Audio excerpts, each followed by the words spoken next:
बिस्मिल्लाहिर्रहमानिर्रहीम। अस्सलाम वालेकुम दोस्तों, कैसे हैं आप सब लोग। उम्मीद है खैरियत से होंगे। जी दोस्तों, आप लोग देख रहे हैं मेरा यूट्यूब चैनल जवाब दो विद नईम अहमद। दोस्तों, इस वक्त मुल्क के बहुत ज़्यादा हालात ख़राब है, बहुत संगीन हालात हैं मुल्क के। ईरान की तरफ से पाकिस्तान पर हमला किया गया है। उस हमले को लेकर अब तक क्या कुछ हो चुका है, इस पर बात करेंगे। और इसके अलावा एक बार कराची को एक बार फिर बड़ी संगीन धमकी मिली है, और ये धमकी जो है पहली बार तहरीरी तौर पर दी गई है।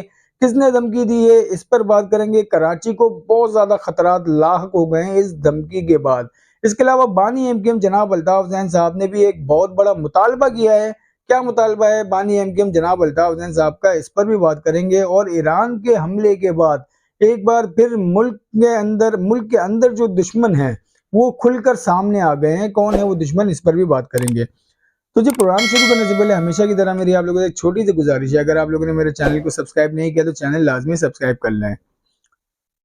मैं 2 दिन पहले से शुरू कर लेता हूँ। परसों रात की बात है। परसों रात ईरान ने जो इराक में मोसाद के अड्डे हैं, मोसाद यानी जो इसराइल की तंजीम, एक एजेंसी है, जो जैसे हमारे यहाँ आईएसआई होती है वैसे इसराइल में मोसाद है।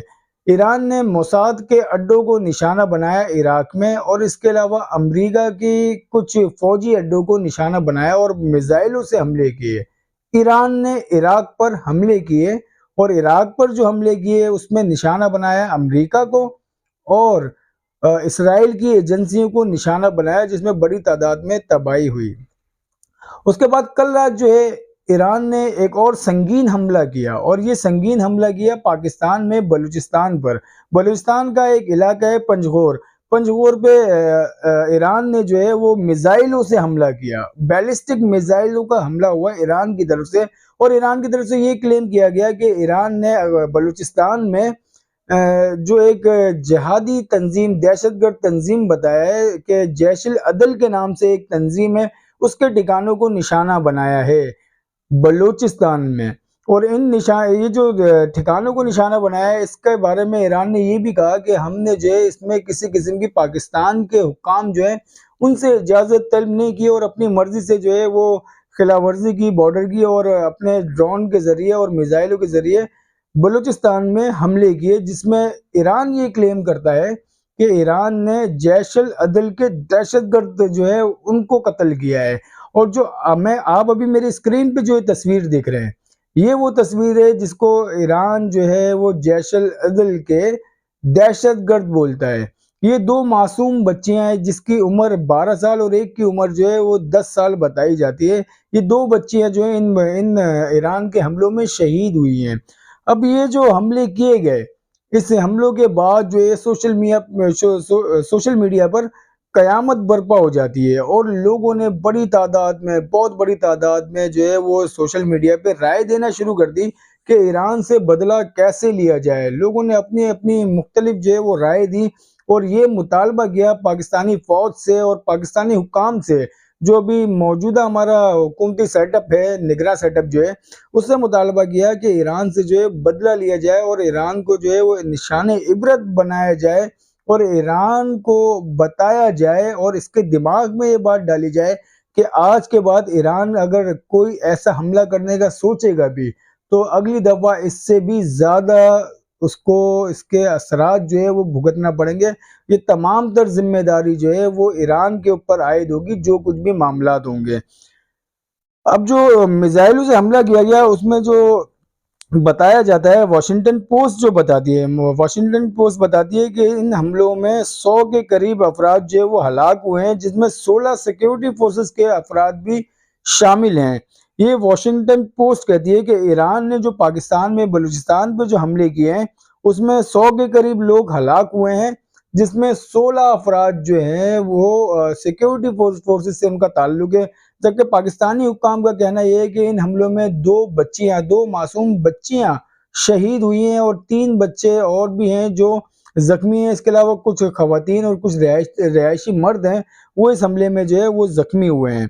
अब इसके बाद जो है ईरान के हमलों के बाद जो हमारे वजीर इत्तलात हैं, निगरां वजीर इत्तलात हैं वफाकी, उनका नाम है मुर्तज़ा सोलंकी साहब। मुर्तज़ा सोलंकी साहब ने सोशल मीडिया को देखते हुए एक जवाब दिया।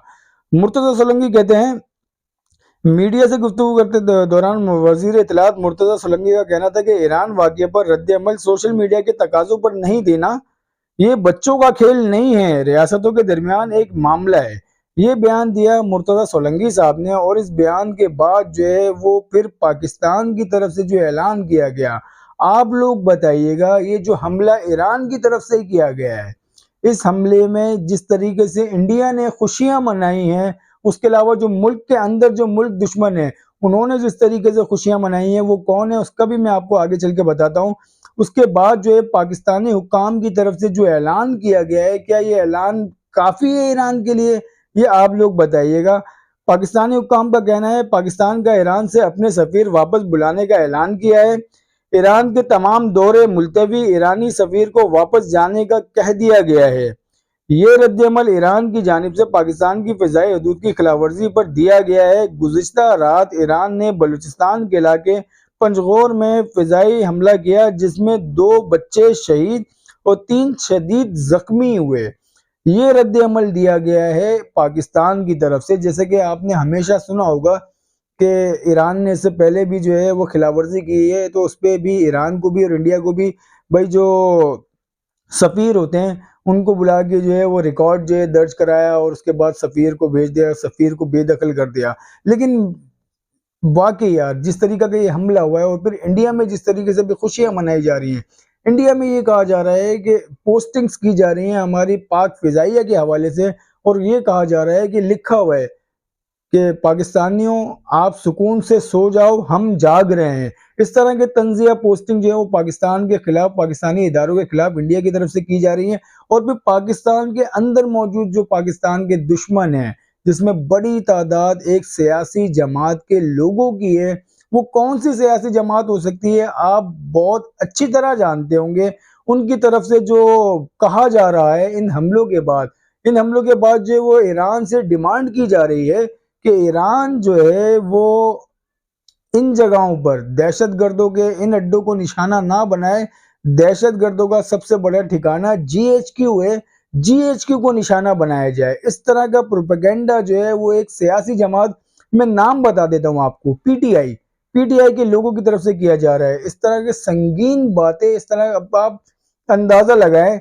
जो लोग कहते हैं कि हमने 9 मई नहीं किया, जो लोग कहते हैं कि हम 9 मई के किरदार नहीं है, 9 मई को जो कुछ भी हुआ वो हमने नहीं किया, उसके बाद फिर आप इस तरह की बातें करते हो कि जी कहाँ हमला करना चाहिए, पिंडी में जीएचक्यू पे हमला करना चाहिए ईरान को।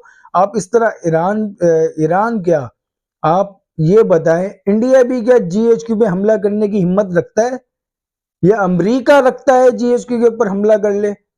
आप लोगों ने जो हमला किया ना जीएचक्यू के ऊपर, वो हमारे इदारों की बहुत बड़ा आपके ऊपर समझ लें एहसान है कि आप लोगों को रोका नहीं, और आप लोगों की ख्वाहिश ही यही थी कि इदारे जो है उसमें कुछ मतलब एक्शन लें, और आप लोग जो है वो मजलूम बने, आपको संपत्ति मिले, ये आप लोग का इरादा था। लेकिन इसलिए आपका वो जो हमला जीएचक्यू पे हुआ, आपने जो हमला कोर कमांडर हाउस पे किया, उसमें आप कामयाब हुए। लेकिन अब आप खुद ही बताएं, वो हमला करने के बाद आपके अंदर दोबारा हिम्मत है आप किसी हेडक्वार्टर के ऊपर भी हमला कर लो?